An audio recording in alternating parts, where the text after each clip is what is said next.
today in search of the Westbury White Horse. Will we find it?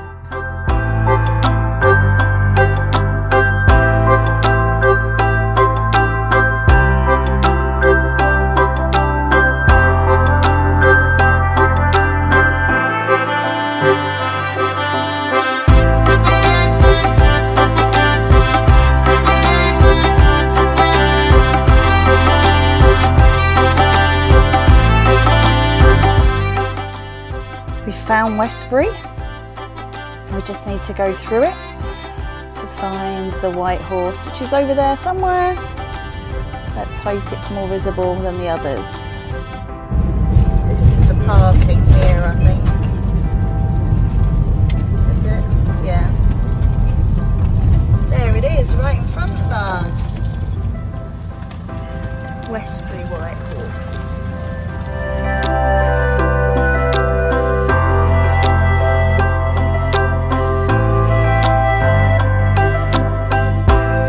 What a magnificent spot to stop and have our lunch. Just beautiful.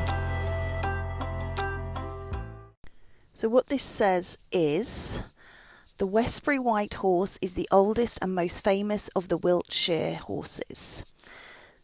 Figures and images have featured in art, advertising and tourism. It has long been a popular tourist attraction and a prominent landmark from road and rail, apart from during the war when it was obscured with brushwood and turf to prevent it being used as a landmark by enemy aircraft. Above the horse are the remains of an Iron Age hill fort known as Bratton Castle. And from the summit on a clear day you can see as far as the Mendips and even sight two other Wiltshire white horses, one at Churhill and the one at Alton Barnes. The Westbury horse is modelled in detail, even down to its mouth and hooves. It is the only Wiltshire horse that is rendered as standing still, and one of few with a long and flowing tail. It measures 108 inches long by 182 high. Its history is uncertain, but it is mentioned as early as 1742, and it is best known for its depiction on a 1773 map of Wiltshire.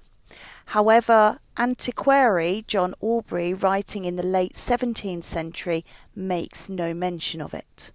The horse that you can now see is believed to have been cut in about 1778 by a Mr. G, or Guy, when he surveyed the parish of Westbury for the Earl of Abingdon, although there is no evidence to substantiate this.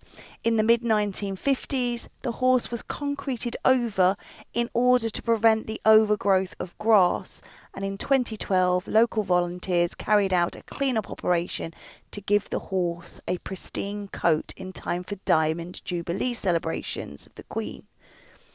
It's funded by the local Rotary Club, the Westbury Town Council and the Westbury Area Border.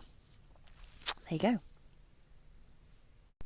So this second board reads, Wiltshire downlands present the ideal countryside for chalk hill figures. Around 13 white horses are known to have existed in the country, but only 8 are still visible. Chalk hill figures require regular maintenance and are lost through the growth of grass and weeds over the surface and the washing of chalk down the hillside by rain. Creation of white horses dates from the late Bronze Age, with the white horse at Uffington in Oxfordshire, right through to the present day with the Millennium White Horse in Devizes. Contrary to popular belief, most white horse hill figures are not ancient but date from the last 300 years. Methods for creating the hill figures have evolved over that time. Once they were a director shouting instructions through a megaphone at a team of assistants standing on the hillside who positioned small white flag or lumps of chalk to mark the outline.